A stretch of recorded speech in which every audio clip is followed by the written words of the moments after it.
Now, Rock Talk with Mitch Lafon. We are speaking with Megadeth bassist Dave Ellefson. Bonjour, Dave. How are you? Hey, how you doing, Mitch? Good. We've done these before, but you've got new product coming out, Ellefson, the solo album in April. Let's talk about that, and how is it different from other stuff you've done with, F5 and altitudes and attitudes and all that? How is this different? Well, I think probably, with F5, for instance, that was the very first thing that I had ever done away from Megadeth. At the time, Megadeth was disbanded. So, and some of the songs were even things that I brought into the guys. And because they were younger guys and played in modern tunings, like sort of drop tunings and different things, I actually remember taking in a couple things that I found on a cassette sitting here in my office that I'd actually had sitting around since the Countdown to Extinction era. And I brought it into the guys, and to putting it in different, lower drop tunings, I was like, wow, that actually sounds pretty cool. It sounds modern, it sounds like a kind of a current thing.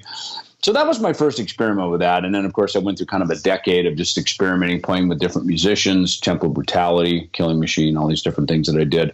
And they were fun musical explorations. And then 2010, of course, I come back to Megadeth. And the last decade, we've had a very productive decade, with 3 records between 13, Super Collider, and Dystopia, and all the different touring that we've done around it. But at the same time, one of the things that I found necessary was to keep exploring, different musical settings, just for the love of doing it. It's good to be back home in Megadeth and have that be home again. But I found that collaborating with other people is something that I think is kind of at the heart of all musicians, or at least it is for me, to always be exploring new things. Makes me a better Megadeth member, I think, because I come back home with some new ideas and different ways of looking at things. And so when the new Ellefson solo stuff that I'm working on, right now it's just a single that we have, and we're putting up, we're going to put it up digitally. It's this new song called Simple Truth. Which is a song we actually wrote on the first day of our rehearsal for a tour that we did across Italy and Switzerland back in November. We had done the event with KK Downing up in at KK Steel Mill back in early November, and then right after that we went down and we did about a 10-day run of shows across Switzerland and Italy. And we wrote the song Simple Truth first day of rehearsal. I just picked up the bass, and my partner Tom, who also sings in my solo band, he goes, why don't we write a song when we get to rehearsal today? And it's funny how when he says that, because we wrote the song Vultures, which was on the first solo record, Sleeping Giants, when someone says, hey, let's write a tune today, how it's sort of, it's kind of a magical way that it sort of gets everybody thinking creatively. And I just picked up the bass and I just kind of played this punk rock Dead Kennedys kind of bass line. And that turned into the song, and so we're putting it up digitally to all the proceeds from it. We're going to go to the Italian Red Cross for the COVID-19 relief, and then digitally we're going to have a couple of other songs. We're going to put up some live versions that we're going to put up as well, and then working toward the full length album. That during this downtime, we're actually working on putting that together. We thought about maybe putting that out a little bit later this year. So it'll just kind of depend on when we get it done, because obviously, flying to London, flying to Italy, people flying around the world to record is not going to happen right now. So as long as we can be productive and make a great quality sounding recordings here in home studios and stuff like that, that's going to be how we're going to be working moving forward now. Yeah, and it's going to be a challenge to make records, I think, for some bands. But okay, you talked about the creativity in these bands and working with different people, bring in this different creativity. How much of that can you bring to Megadeth? Is there a certain point where Megadeth has to sound like Megadeth, or is the band still trying to push boundaries and still create, expand what Megadeth is and go, hey, it's not just this. We can still expand. I think now the expansion is more kind of in song concepts more than anything, because you're right. I think, we learned on the Risk album in particular. That was, I think, a defining album for us that, and I listened to that album, and it's a great album. I remember when I first heard the mixes of it, when Dave brought the mixes back from the studio and we're sitting on an airplane, I think flying to Denver, listening to the mixes and going, man, this is an incredible record. But, when it says Megadeth on it, it needs to sound a certain way. Just like any product, when you buy Kleenex, you buy Chevrolet, you buy whatever, Coca-Cola. Right. I mean, well, listen, they changed the formula of Coca-Cola, and look what happened to that. I know. The customer, the fan, if you will, the listener, they expect something. It's just like I would when I bought a Kiss or a Van Halen record or AC/DC. I mean, I wanted it to sound a certain way, and when it deviated too much from it, I sort of lost my loyalties. So I know as a fan myself, as I wear my BTO shirt here for you, same thing. As a fan of them growing up, and and so I think for us now here all these years later, making Megadeth records. There is a box that it needs to live within. And I think probably one of our biggest challenges, because we're so hard on ourselves about not repeating riffs, lyrics, words, this next record is album 16. And I think probably our biggest challenge is to, we never repeat ourselves. We just don't want to be that band. And so, we'll Dave and I will send a lyric back and forth, and or we'll sit and work on something and go, oh man, we kind of use that word or that phrase in a lyric, on another album, or we'll be working on a riff and we go, it's a cool riff, but man, it sure sounds a lot like something we did on So Far So Good, So What? So, as much as we may want to bring back a spirit of the thrash from the 80s, for instance, we also don't want to repeat those same notes in that same pattern that would in any way give a listener going, oh man, they already played that riff, 25 years ago, because I remember some fans, I hate to say it, but Ted Nugent, I was a huge Ted Nugent fan. And at some point I found Ted's records, in the late 70s, early 80s, all started to sound the same. And he goes, all I listen to is my own music. And I remember when he said that, because I was like, it sounds like it, it sounds like you're not exploring anything else. So there is a fine line of not being too influenced by outside things where you just sound like everybody else, and yet not repeating yourself. And I think with Megadeth, we're doing a really good job of that. Okay, I'm going to ask you this, because I just interviewed a band called The Wild out of Canada, just before you. How important is it for you then to explore, and like you said, Ted listens to only Ted. Do you bother listening to new bands and discovering new bands, the Airborns and the Lizzie Hales and all this stuff? Or do you sort of stay to, well, no, I'm just going to listen to AC/DC, Metallica, Kiss? How do you sort of expand your musical horizons? I do both. Look, I go back to, I remember when Marty Friedman was in Megadeth, and he had a great quote that said, your formative years are when you're a young musician, those are your formative years, and what you listen to is really going to be sort of an indelible stamp on your sound forever as a musician. And I think there's a lot of truth to that. And as I go back and I listen to my Kiss records and AC/DC, I mean, they just take me back in time. I'm just like, oh my God, I feel like I'm 15 at a keg party in high school. You know what I mean? There's it's a good feeling, At the same time, I definitely listen to new music, and not always the stuff that's on the charts. Of course, I pay attention to that, and having, our EMP and Combat records, we're probably blessed in a lot of ways because we get a lot of submissions sent to the label. And while I defer to, my partner Tom on the A&R side of it, it has given me a platform to be able to receive new music and kind of hear what's going on out there, And it's so funny that just recently, this last month, there's been a bunch of these kind of like power metal bands out of Scandinavia, out of Northern Europe, that have come my way. These kind of symphonic metal and power metal bands, and I apologize, I can't name a couple off the top of my head right now because there's like a bunch of them that came at me, and I sat and I listened to them, and all right, because I just played on a record called Lost Symphony, and it's a tribute to Ollie Herbert, who was a guitar player in All That Remains, and the guys in the Boston area from this band, they reached out to me to collaborate, and Marty Friedman and I even played on a track or two, I guess, together, as well as some stuff that I performed on with Jeff Loomis, and and it was a nice tribute moment, and it was the first time that I'd actually really played on one of these kind of symphonic metal records, and so it's I grew up understanding keyboards because I'd played them a little bit as a kid, and piano and stuff. So it's interesting when you're making music in Megadeth, it's guitar and drums, but, when you're stepping outside of that and working with things that were composed on keyboards and composed around strings and other instruments, I was up for the challenge. I liked it because suddenly I'm having to play some things that are much more literally tied to a keyboard and the composer, writing things on keyboards and stuff. So, that's what I find is kind of the benefit of listening to things outside of my thrash metal realm is as a bass player, I get to be an artist. Obviously with my solo stuff, I'm composing, I have a hand in composing all of it on some level. And in Megadeth, I'm often playing, Dave's songs or we're working on something together. So it's a little bit of both.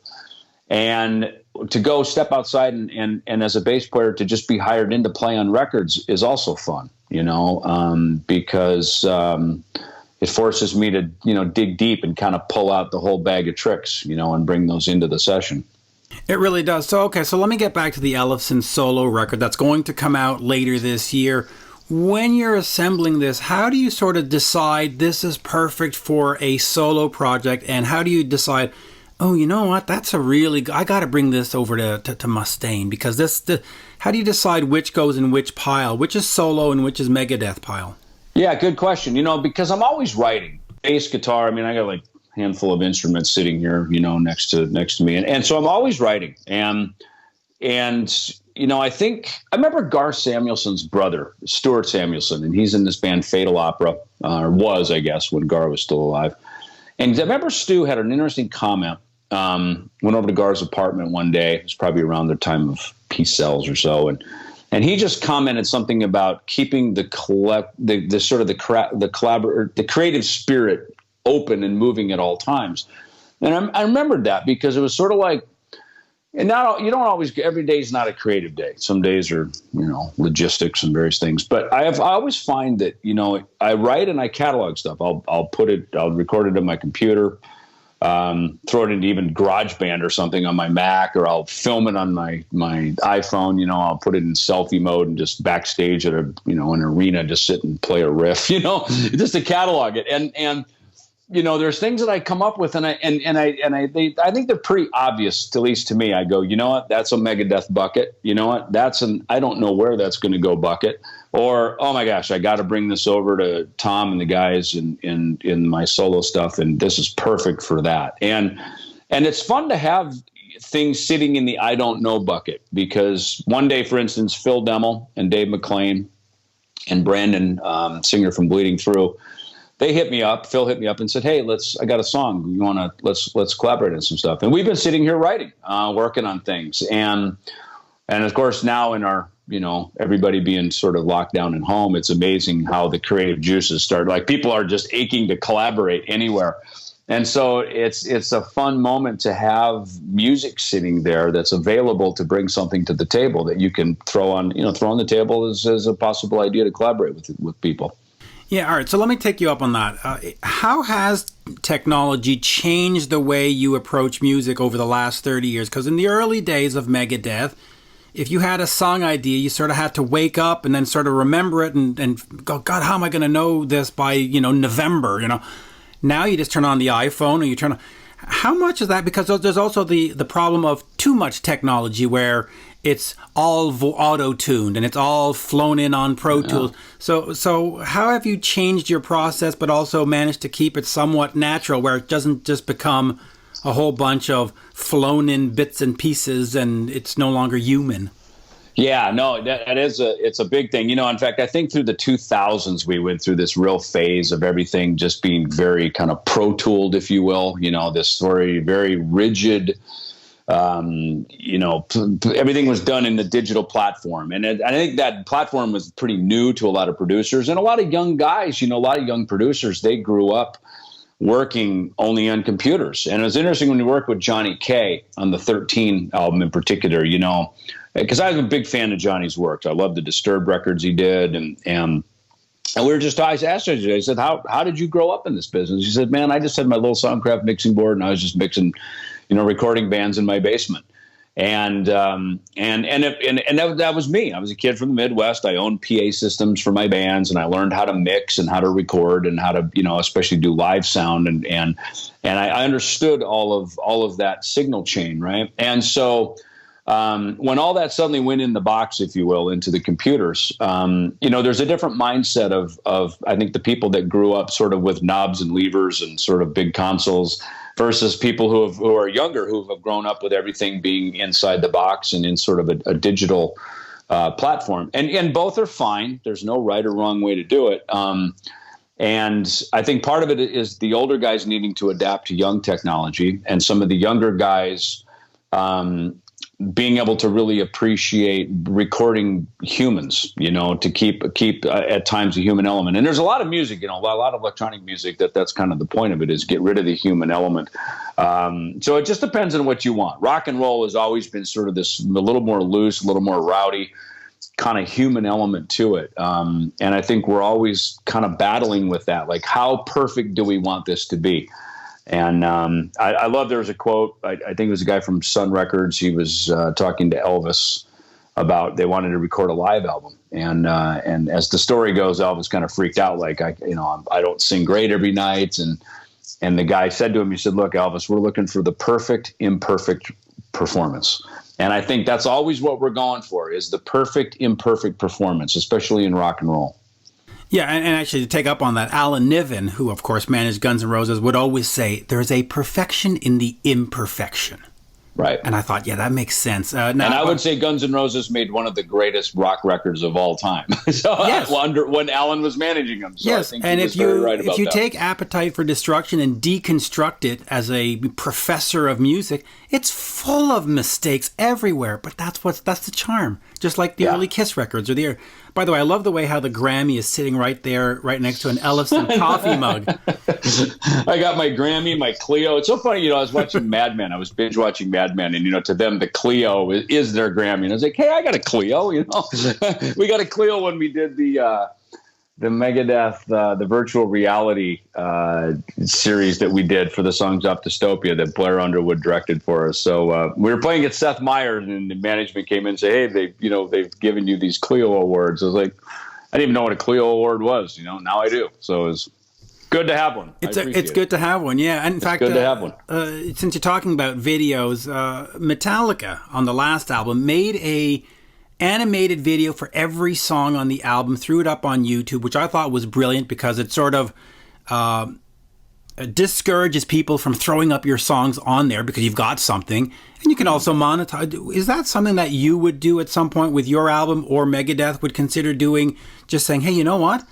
Let's beat the bootleggers to their game and let's put up official versions of these songs on Yeah, I think, listen, people listen with their eyes. And I mean, that's what the video domain has always been about, right? Is creating sort of little vignettes, little miniature movies, whatever it may be, to, some sort of a visual aspect to go along with the music.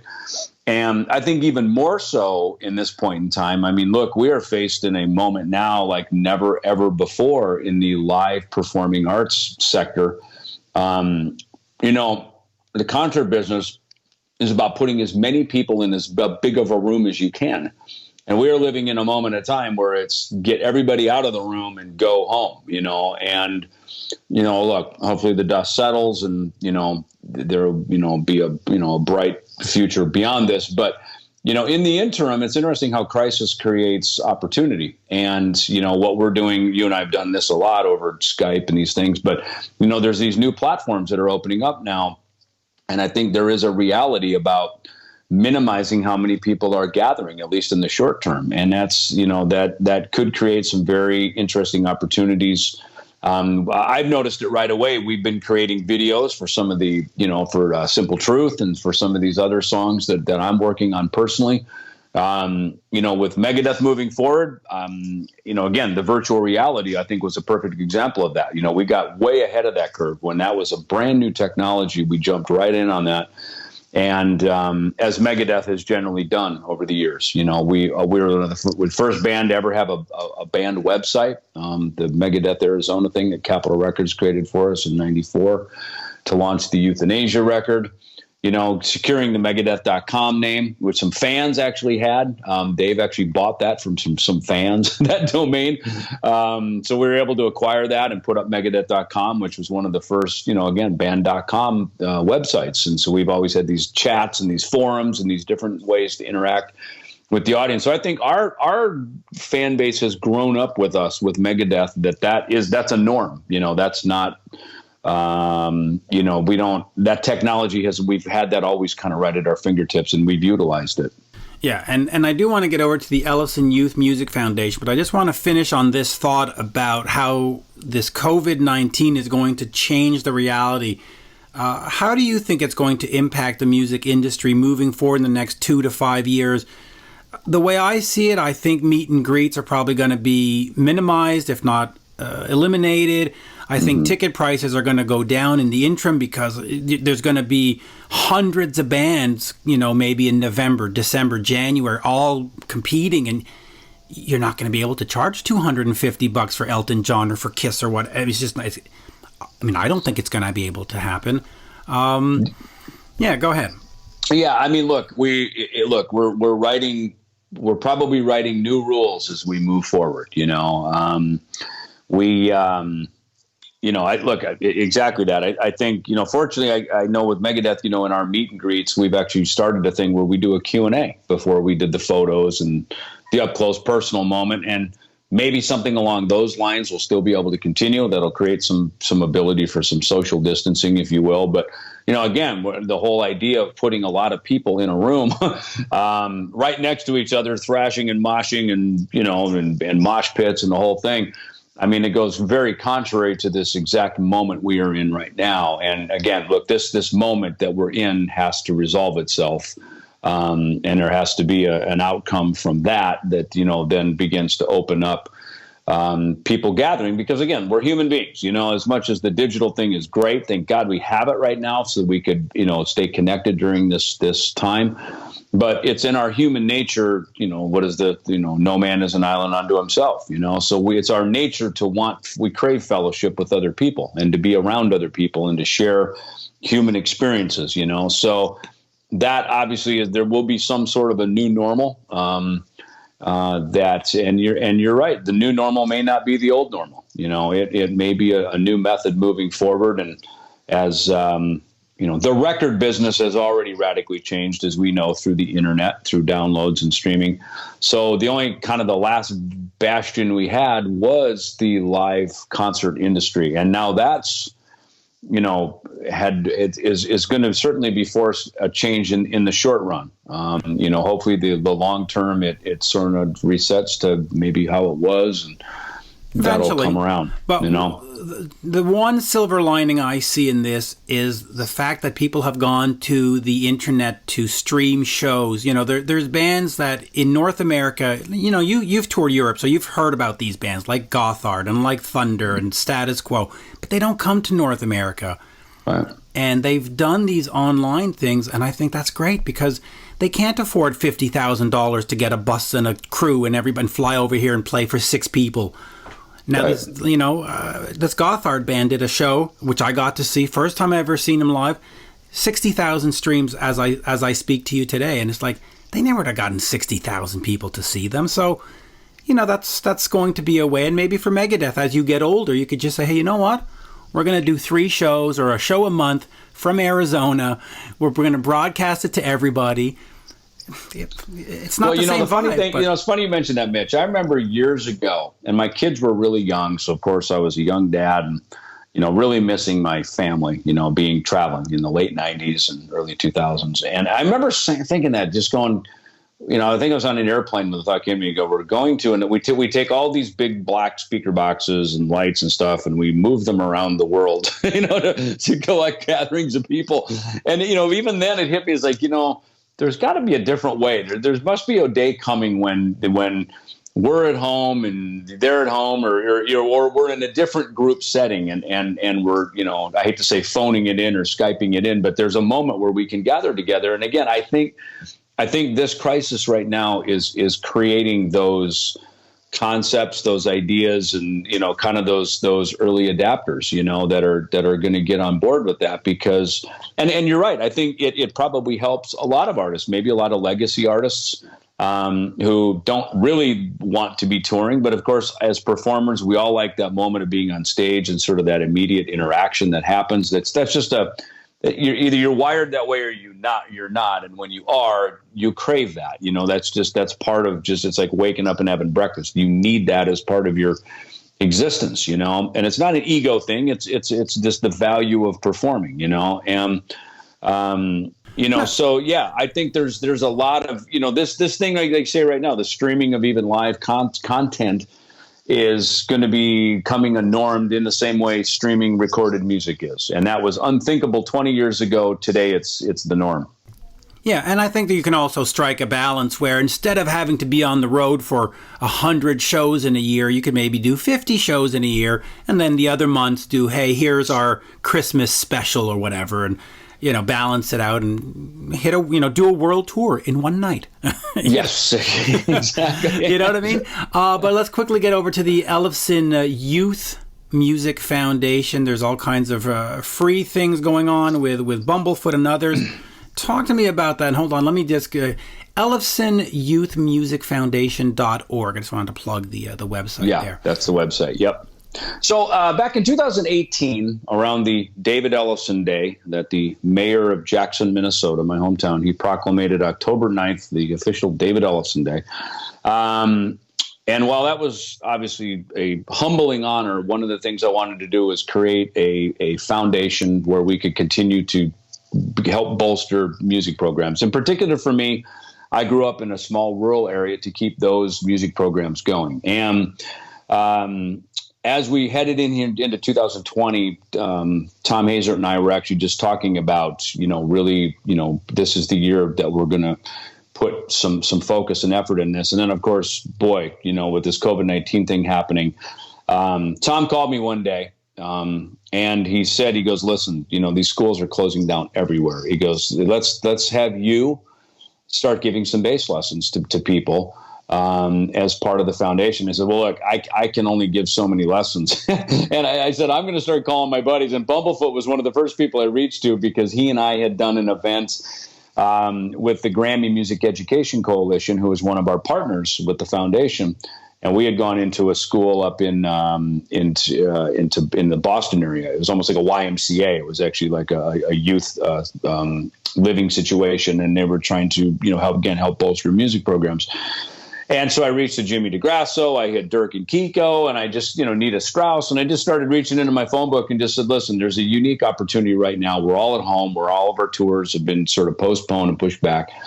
If you would be willing to maybe donate a lesson or two for my foundation, obviously I can try to help promote anything you're working on. A lot of people do have lessons, like Dirk, for instance, and even Jimmy DeGrasso. These guys teach Skype lessons when they're home off the road anyway. And for a lot of them, that has kind of dried up because of, again, the social distancing. People aren't coming into their house. The Skype thing, people like kind of panicked and went, oh my God, is the world ending? I don't need, music lessons right now. So by launching this initiative that we call Schools Out, we're giving the free lessons to the students, 18 and under, in schools all around the world, actually. and by having, my rocker buddies and jump in and be part of this, we've created a really great bandwidth and a really cool path now to do these lessons and to keep not only just music instruction, but sometimes just mentorship, just chatting with somebody over. We're actually now using the Cisco WebEx technology. They've given us a wonderful grant of technology for this initiative. And to be able to just sometimes, even 15, 20-minute chat with somebody who's a musician, who's a student. And, there's a lot more that goes to it than just music. Sometimes it's also the sort of the psychological thing. There's very strange times we're living in, where people aren't able to go out and hang with their buddies and go out and ride bikes and goof off and skateboard and do the other things that kids would normally be doing at this time. So it's not only a great music initiative, but it's also a really cool mentoring platform from some famous rockers to reaching out to students. Yeah, and you know what? It's nice to see quote unquote rock stars have this social consciousness, because I think for some years we lost that and then we got it back, and this is just a very, very nice initiative. Yeah, well, appreciate that. Yeah, thank you. Yeah, we're doing a big, we just launched this telethon. I call it a telethon because I always go back to the Jerry Lewis telethon from back in the day. It's not really a telethon because it's not on the television, but we're doing a webathon calling Oh Say Can You Stream, and it's an all-day web, basically a glorified podcast, if you will, for 8 hours. We're going to start it at 3 p.m. Central Time on Saturday. Through the Ellefson Youth Music Foundation.org, and the Grammy Music Education Coalition is going to stream it across their social media and their Twitch platform. We're going to have it on my David Ellefson Facebook, and across YouTube as well, my David Ellefson YouTube, and as our youth Ellefson Youth Music Foundation YouTube.